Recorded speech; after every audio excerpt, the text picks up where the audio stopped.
Hong Kong's government, led by Carrie Lam, has come under some sharp criticism for siding with Beijing on the new national security law. But Carrie Lam considers this to be a criticism to be more of a perception problem than an indictment of China's authoritarian rule.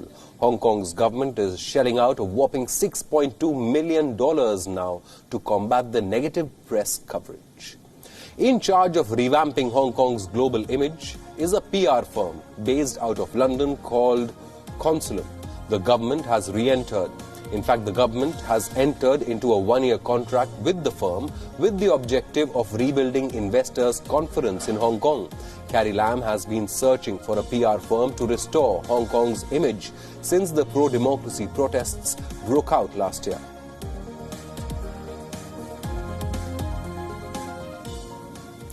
The government admitted that it did not handle the protests well and that this had a negative impact on Hong Kong's global image. Hong Kong received bids from 7 PR firms before zeroing in on Consulum.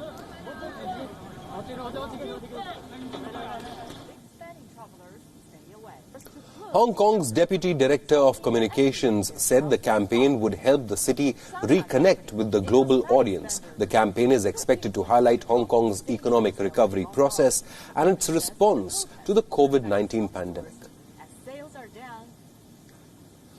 The PR firm in question, Consulum, has a history of partnerships with autocratic regimes.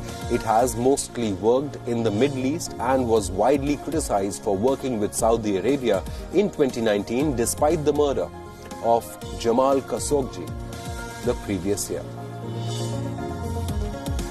Consulum was founded by 2 former employees at Bell Pottinger, an agency infamous for working with corrupt and autocratic governments. Bell Pottinger went into administration in 2017 after its involvement in a massive scandal in South Africa. Multiple firms bidding for Hong Kong's tender had decided to pull out after the enactment of the security law, but Consulum continued to remain in the race, ultimately securing the contract to help Hong Kong boost its international image. For more of the updates on Hong Kong, we are joined by Richard Kimber. Richard, thank you for joining us on this broadcast. Now, first up, China has appointed Eric Chan to lead the city's National Security Committee. Can you give us an update on that, please?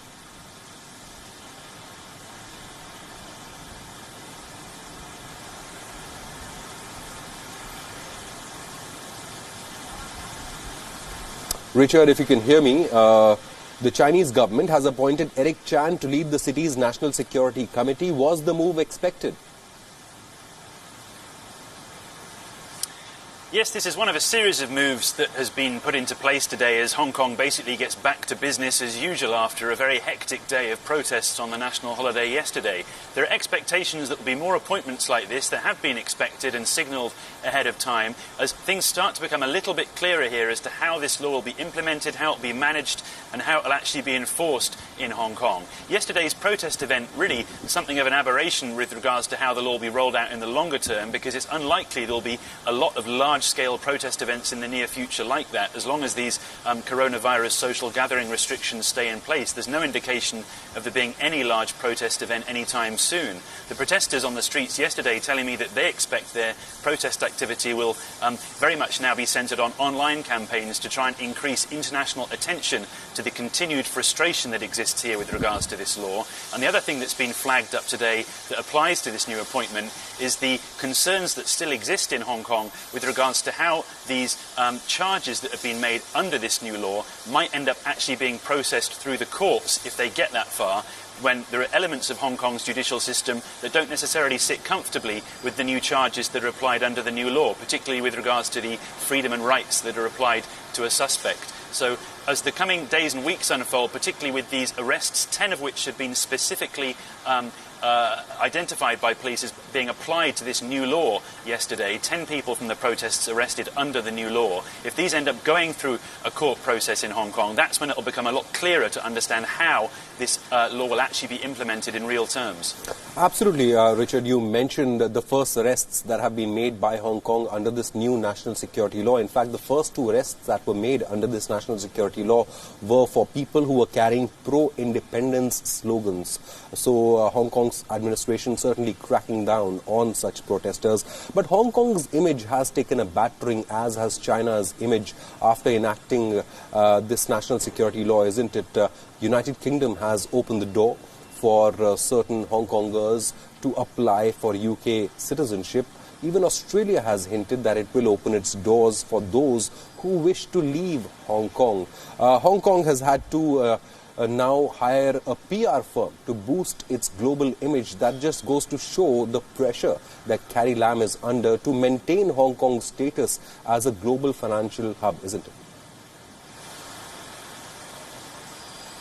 That's right. There's been a very large contract appointed here. There's a $6 million one-year contract to a PR firm called Consulum, which is now going to be taking over the media campaign to try and boost Hong Kong's image. The main focus of that from the government's point of view is to try and improve the image of Hong Kong internationally so it can retain its international financial hub status, due to concerns that because of this new law there'll be increasing reasons for big business to think about potentially moving elsewhere where they may feel more comfortable operating more freely, the likes of potentially Singapore, other fast-growing Asian hubs. So this new PR contract announced, this is actually not an easy job for any PR firm. Many big PR firms after last year's protest movement actually withdrew their involvement in bids for government contracts because they didn't want to be associated with something that was seen to be a very contentious PR campaign. And so the fact that this PR company has come in to take over is certainly a big challenge for them, and it's been met with a few raised eyebrows because the individuals who are running this PR company have been linked with a previous PR company that actually collapsed into administration in the UK after encountering some controversies. So there's lots of reasons in Hong Kong why this deal has raised a few eyebrows, not least just because of the cost, because there's criticisms that this is taxpayers' money being wasted on the behalf of trying to repair the government's reputation. Right. Richard, on the streets, one final question. On the streets, on the ground in Hong Kong, there seems to be a lot of anger and opposition to China's new national security law. We saw thousands of people out on the streets in defiance of this national security law and in defiance of a ban on protests that was imposed by the Hong Kong administration. Thousands of people were out on the streets. Meanwhile, UK and Australia have indicated that they are opening doors for Hong Kongers to apply for British citizenship. Is Hong Kong and China worried about this development? Ultimately, I don't think so. Certainly not China. There is concern in Hong Kong that this could cause a real social divide as more people start to really question whether or not they see themselves having a long-term future here. The issue for the UK is slightly more formalised because, of course, there's some 300,000 Hong Kongers who already have British national overseas passports and 3 million people who could potentially be eligible to apply for them. And there has been a real obvious spike in applications, if you ask the agencies that have to deal with these applications, in people trying to get hold of these passports, even if they're not actually necessarily planning to move immediately. And the UK has upped the ante really by saying that it will offer a 5-year potential plan for these people to move to the UK and then seek citizenship with their dependents, which obviously suddenly increases the number of people who might be seeking to move exponentially, because the offer is much better than the previous 1-year potential pathway to citizenship plan. And if the dependents are involved, we're talking about whole families now potentially leaving Hong Kong to go to the UK. For Australia, slightly different. There's no such passport system to Australia, but Australia has said that it's now considering offering what it calls a safe haven status for Hong Kongers during this time of uncertainty because of this new law. And because of ties that already exist with other countries like Canada, for example, there's been a long history of exchange of citizenship between Canada and Hong Kong, going way back to the handover. There's now plenty of options, frankly, for Hong Kongers who have the means to really consider going somewhere else. Richard Kimber, thank you so much for joining us and getting us all the updates from Hong Kong, where situation continues to remain tense as Hong Kong has made the first